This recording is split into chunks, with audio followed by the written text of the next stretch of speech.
Well, hello and good afternoon.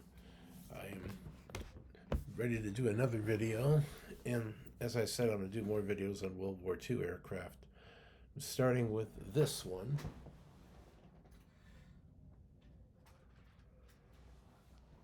the HE111B German bomber, medium bomber, main aircraft during World War II. And yes, this is a Kobe kit.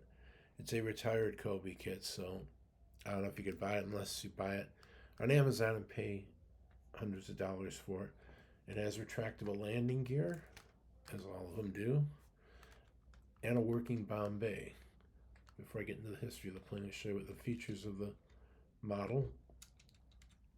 There you go. And those little bombs will fall out, that's why I'm not putting it down. And then you get the 2,000-pound bombs up there. Machine guns, top and bottom, and the whole crew. You can see that. With the little half head guy as the bombardier gunner. Okay, this aircraft came about in 1936. And the reason that it was built, they were building planes in Germany after the war, World War One, but they couldn't be military. Well, this plane started out as a airliner fast mail plane. This one has a glazed nose face for better visibility, but the original one just had a normal kind of a nose, but look, the profile was the same.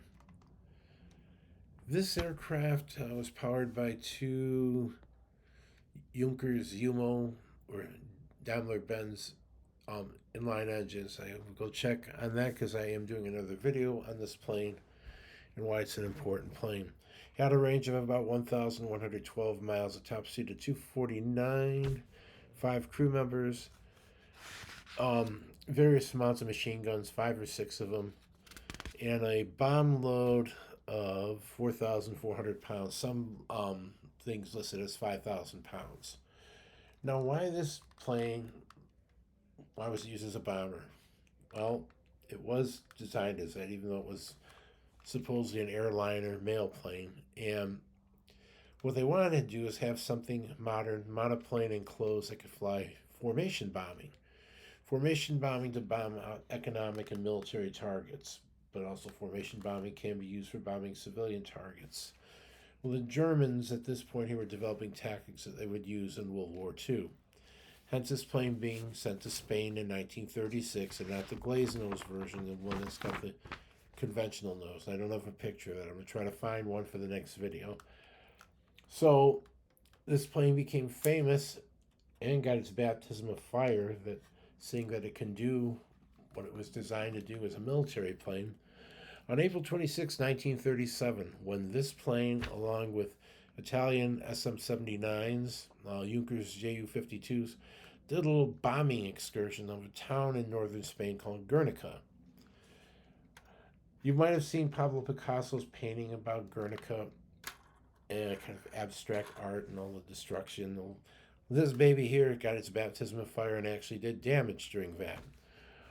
What happened was Germany had the Condor Legion, the Italians had the Aviazione Legionnaire, Italian Air Force, and then the Soviet Union had their volunteers that were helping the Spanish. Unfortunately, I don't have any of those old Soviet planes, the Polikarpov monoplane or biplane, but I have this. So Monday, April 26, 1937 is market day, so a lot of people in the main market of Guernica. What this plane was doing is they were going to bomb arms factories, and there are arms factories that are close to the town center, I believe, or on the outskirts, and there were Russian soldiers and equipment nearby. So this is just a test to see how these modern bombers would do in an actual air raid. So they sent them in. They went to bomb the things that they were supposed to bomb. Well, they wound up bombing the marketplaces, everybody in it, and wound up killing, and get the right amount of people that they killed, because it says differently in other places. 153 people were killed, which seems like nothing now in the way how violent the world is, but back in 1937, that was scandalous and horrible.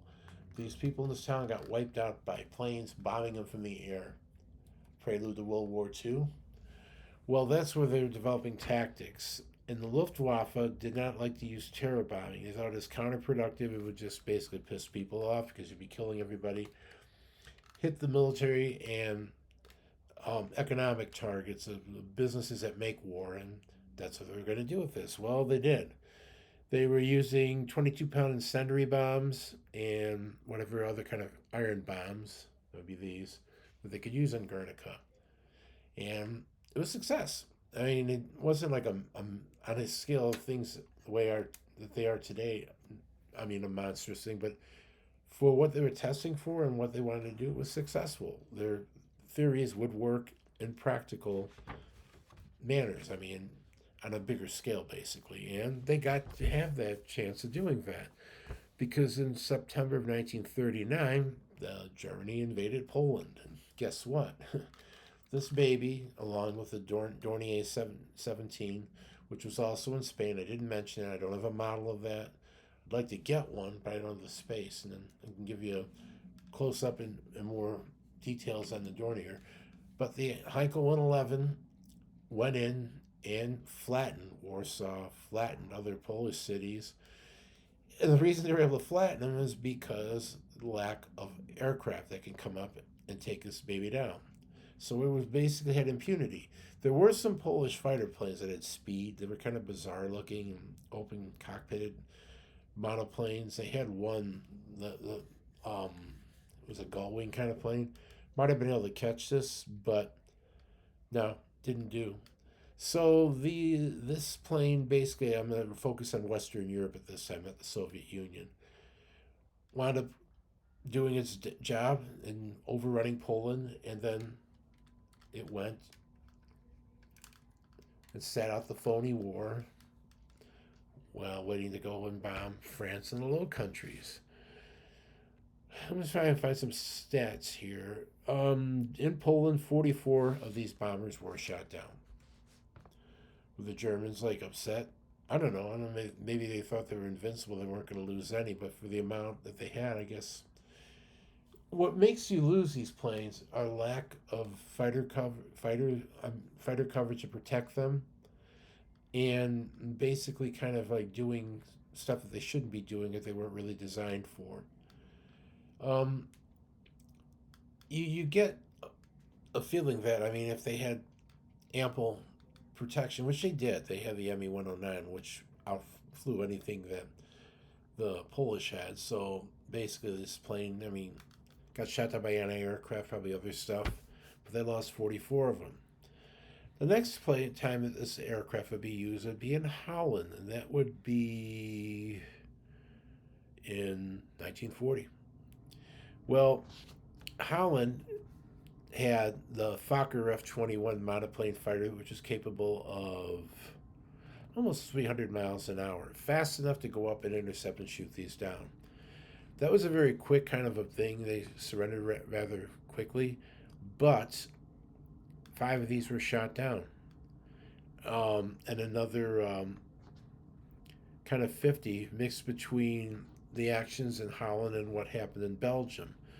But in Belgium, they tried to bomb Antwerp, which was a port. I'm going to do Belgium with Holland because they're right next to each other. 2 of these were shot down. Difference is they were shot down by Belgian Hawker Hurricane fighter planes, which would be used in the Battle of Britain.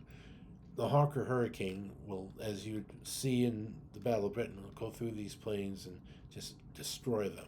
There'd be like none left.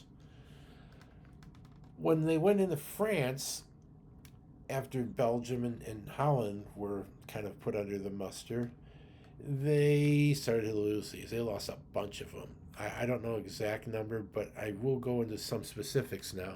In France, they encountered actual aircraft and number of fighters that could come and take these down. They didn't have that in Poland. They sort of had it on a small scale in Belgium because they had the Hawker Hurricane fighter plane. But I don't know if they're looking at numbers that they were engaged with. But in France, you would see this.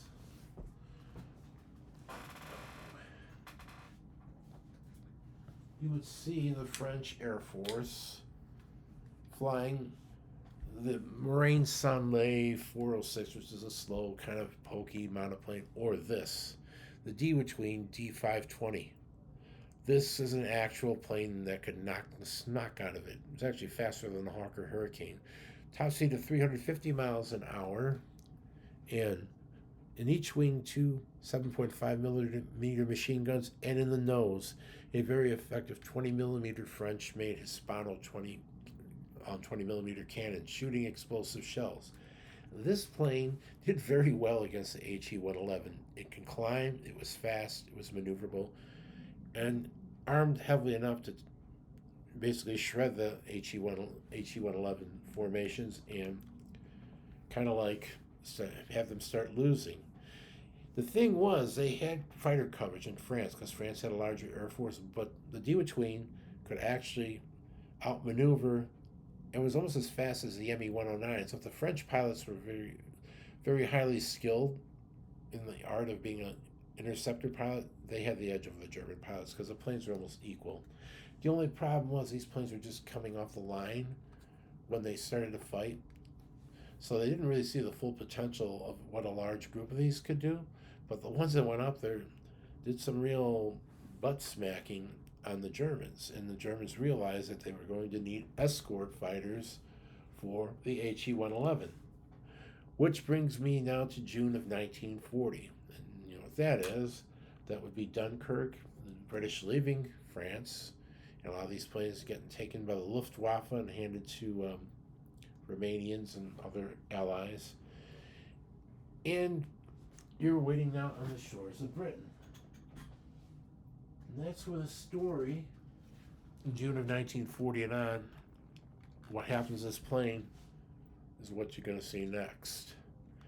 Because this went from like a very regarded aircraft as far as a formation bomber, saturation bomber, to getting its butt waxed by RAF pilots in the Battle of Britain. Because as you'll see in my next video, I don't have a model of a Hawker Hurricane, unfortunately, but I do have the Spitfire. And then as the war progressed and moved to North Africa, the Curtiss P-40, the first American plane to go up, and the ones armed with 650 caliber machine guns like this one would literally chew up and spit those bombers out like nothing, because there were a lot of Curtiss P-40s in North Africa to go up, intercept. And that's basically the HE-111 in a nutshell, finding that it's very, very much a mortal aircraft and not a spectacular thing that the Germans initially thought. Dual use, yes, airliner made into a bomber, but not designed like the B-17 to be an actual bomber. They modified this so it'd be like taking a 737 and trying to make it into a bomber. That's what this was. And the reason the Germans did that, because of the Treaty of Versailles. And that's the only way they could build their aircraft and do what they needed to do. So I'm going to end this video here. I don't even know how long I went. I was kind of rambling a bit. Oh, that's okay. And we will continue with part 2, which I will do later. And you will see part 2 tomorrow. I hope you liked what I did so far, giving you a little bit of information about this plane. And basically, it was the first plane also to terror bomb a civilian population center. So the first modern use of these things, bombers, in the 20th century. So with that, I will say goodbye, and I will see you tomorrow.